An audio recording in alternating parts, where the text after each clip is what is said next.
Bonjour from Paris. It's a whole new year, and I can hardly believe it, and I'm so excited about it. I'm also a little nervous about it because I put so much emphasis and focus on the new year. Sometimes I overwhelm myself with it. But still yet, this represents a time for change and rebirth. So today I want to talk about tools that I hope will help you set up your 2025 in a way that is intentional and focused. Welcome to Generate Her. I'm Jane Bertch. I spent the first half of my life working in a corporate organization, and then I decided to trade that all in to become an entrepreneur. Yes, here in your favorite city of Paris, France. And today, I hope I'm a guide on your journey to personal reinvention and transformation. Now, I do believe in an element of the universe. You've heard that theme, but I also do believe in being intentional. So that's kind of what I want to talk about today. And before we get into that, I wanted to talk about this period we're in. December 21st was the official start of winter. And I feel like winter gets such a bad rep. It's seen as the season where nothing happens, everything dies away and goes dormant. And I just think that's so contrary to this really beautiful period we're in. Yes, it does represent rest, but for me, it represents rejuvenation. Let's look at our agriculture and farmers this time of year. This time of year is not rest, as in doing nothing. This time of year is rest to replenish. This time of year is when the soil lays quiet to collect nutrients and water. This time of year, the farmer starts thinking about planting for the spring and probably procuring the seeds that he needs. So I think winter is such an important time in our lives. It's an important time in our projects. And winter for me is never the end. It's preparation for the beginning. So let's consider that beginning is right now, January 6th. And what are some of the tools that I use for the year? And I hope these may be of help to you. My first tool, I set a word. I set a word for every year that we have. And that word represents what I want to see out of the year. So some years, maybe that word's pivot. Maybe that word is revitalize. Maybe that word is grounded. That word should be my fil rouge, to use a French word. What is the red line that goes through my year? What is the theme of my year? And I find that so important because I hark back to that all year long. One, in reminding myself, what did I want out of this year? If my word of the year is creativity, am I working on projects? Am I exposing myself to elements that are feeding that theme that's so important to me? So it's a really great anchor for how I anticipate the year flowing. So I would suggest you sit and think, what's going to be your word for the year? What is the overarching story for you? Write it down and think about it and use that to check in and say, am I on path with what I want this year to deliver for me? So that's tip one. Tip two, practical. I love to use a review tool to close out my 2024 and to start my 2025. I think it's so important to sit down and be reflective of the year you've had. What were your achievements? What did you do well? Also, what were the things that you didn't accomplish that you still want to carry forward? What are the things you want out of 2025? What will those represent for you? And there are a lot of wonderful tools out there to help you do that. One, I'd say use your phone. We have these wonderful data banks of photos that can help in a millisecond remind us of the memories we have out of the past year. So I tend to go through those to remind myself of all of these extraordinary events I've had and all these wonderful people that have come into my life. And those, when I take out my phone to take a picture, it's usually because it's something of great importance. So that helps me to go through the year. And what do I want out of the year ahead? I go deep and I think about, how do I want to feel at the end of 2025? Do I have a specific project that I'm hoping to realize? Do I have an internal force that I'm wanting to realize? And then I start planning my 2025 around that. I'll link to 2 tools in the show notes, but one I particularly like is Ness Labs. She's got a wonderful website and a beautiful newsletter that she publishes that I quite enjoy. But she's got a year review tool that's extraordinarily helpful. You also have Year Compass, which is another free tool in hundreds of languages. So there's plenty of resources out there, and you can create your own tool. Use those as guides. They're not meant to be Bibles. They are meant to be guides to help you excavate your past year, look at it, and use that data to plan forward. So that's tool number 2. I love to do a year check-in and then really start to think about the year ahead. My third tool to set up a fruitful 2025, books.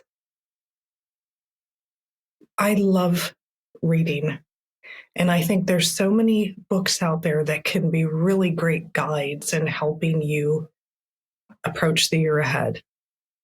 One that I particularly like, which I have here today, and if you're watching this, you'll see it. It's Lit by Jeff Karp. Nature's Playbook to energize your brain, spark ideas, and ignite action. Wonderful tips and resources on how to get that creative juice flowing to keep you feeling energized and focused. Another book I'd like to recommend is Julia Cameron's Artist's Way. If you're looking to infuse your year with a bit more creativity, this is a wonderful book to get you focused on that path. It is based around journaling. It's based around self-exploration. I particularly love this book, and I'd highly recommend it as a tool for your 2025. And another book I really, really enjoy is Herminia Ibarra's book, Working Identity. I find this to be an extraordinary tool, especially if you think your 2025 needs to involve some sort of professional refresh and you're not sure how to approach it and you're feeling lost. It's a really elegantly written, easily digestible book on making those changes. And most importantly, it encourages you that you can do and try anything. And those experiments are so important to helping you figure out what your next step is. And those experiments are not failures if you get to the end of them and you realize that's not where you meant to be. They're data points. And that's why I particularly like this book. I think it really changed my perspective. Tip number 4. This is a hard one for me, and I have been trying for years to develop, I want to say, a pause practice. I'm not going to call it meditation because every time I say I'm trying to meditate, that just goes out of the window real quick. It's very hard for me to quiet my brain. But what I try to do is pause in the mornings. I think if I spend 15 to 20 minutes in a thoughtful mindset, that's really going to change my day. And so this isn't a practice that I would encourage you to try. If you're lost for resources, of course, you have Calm. You have all sorts of apps that help you do it. I particularly like a guided meditation, if that's what I'm trying to practice. And one that I tend to do every year, depending on the time of the year, is Deepak Chopra's 21 Days to Abundance. These are really short snippets. And I love the thought behind each of the episodes. I love the mantra. I feel that I'm starting my day with a new perspective, and I'm doing it in a way that's digestible because they are relatively short. And after that 21 days, they say that's how long it takes to form a habit. I don't know if that's really scientifically proven, but after that 21 days, I am more in the mindset of wanting to have that space in the morning to reflect and think and focus on what I'd like to do. So consider that. Consider a quiet pause. Tip number 5. Another one that I am really attached to, and I've come to appreciate them more and more. In a busy lifestyle, particularly an entrepreneurial one, it can feel really lonely. And I will admit, I am a very, very big introvert. No secrets about that if you know me well. So at the end of the day, after I've expended all of my energy in my business, I come home and my preference is to be alone. That takes a toll on my friendships. And 2025, for me, I want to continue to solidify my friendships. These are so very important to me, and I realize that taking them for granted is not the answer. These people are anchors in my life that I can have a safe space to talk about how I feel, to share concerns, to share dreams. So I'm trying to step up how we communicate with each other, because seeing each other regularly is really challenging. We know how, our schedules are. There's so much noise. There's so much diversion we have. Sometimes letting the friendship time slip away happens. So one of the practices I've been doing with a friend that I love, and I'd encourage you to try it, is every week we send a video message to each other. Every week.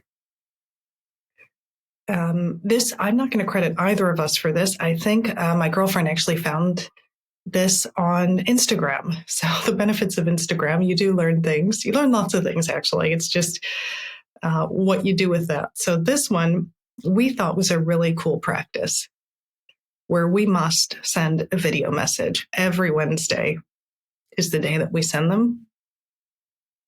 And I find it so wonderful. I find it easier to leave them now than it did before. Being on camera is really hard. And it elevates what we say to each other. Because I know that she can look at my face and see what type of day I'm having. I don't mask well when I'm not feeling great. So this is an incredibly important practice to me that I will be continuing and hopefully adding on a few friends where we do this. Nobody makes phone calls anymore. It seems like we've gotten into a text message world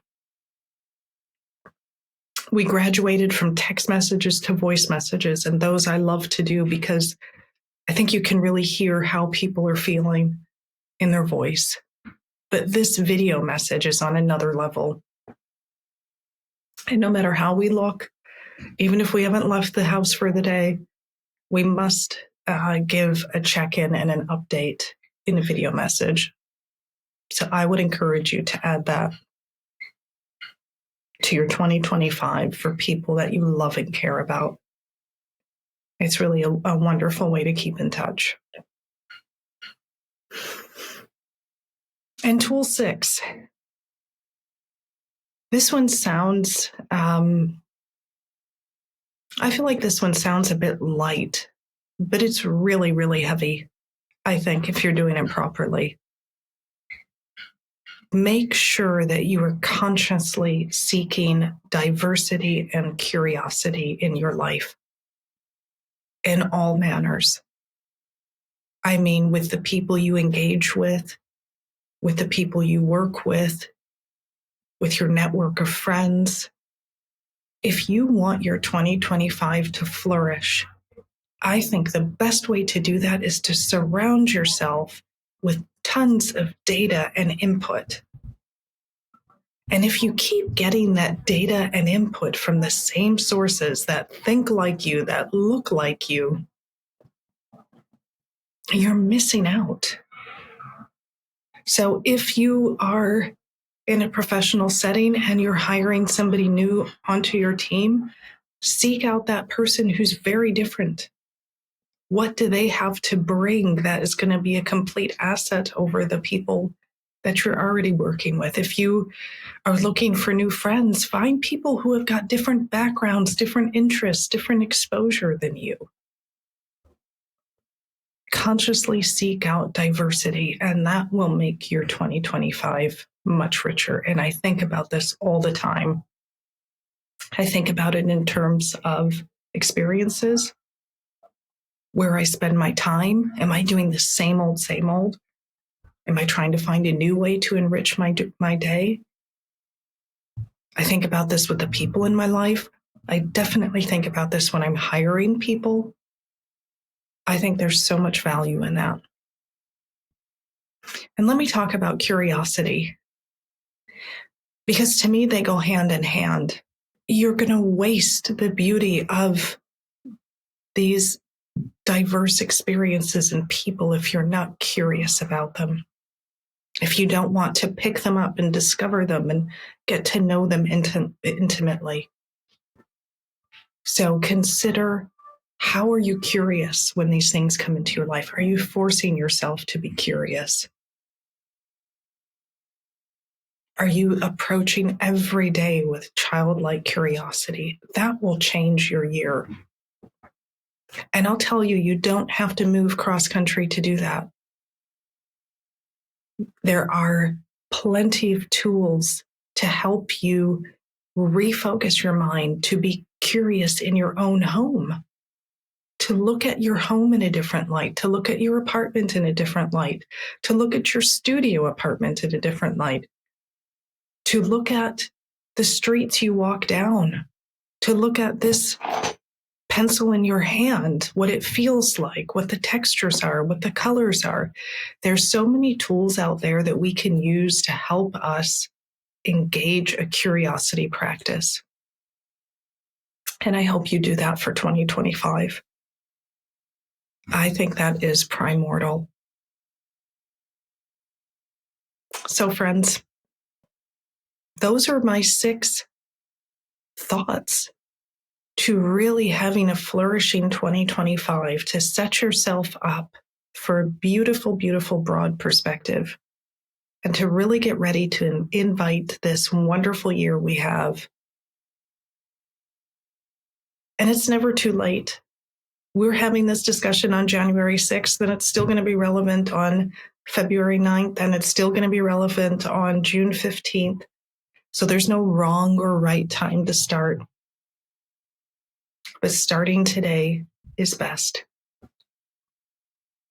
And if you've enjoyed this, please share it with a friend. See what they think. Maybe they've got some tools that will change your perspective. I'm sure you certainly do. The last thing I'll say is, I love a journaling practice. If you love journaling and that helps you, I do have a 30-day journaling challenge. Look on my website at janebertch.com/journal. And if you really, really want to get into a flourishing 2025, I encourage you to check out my retreat here in Paris in March.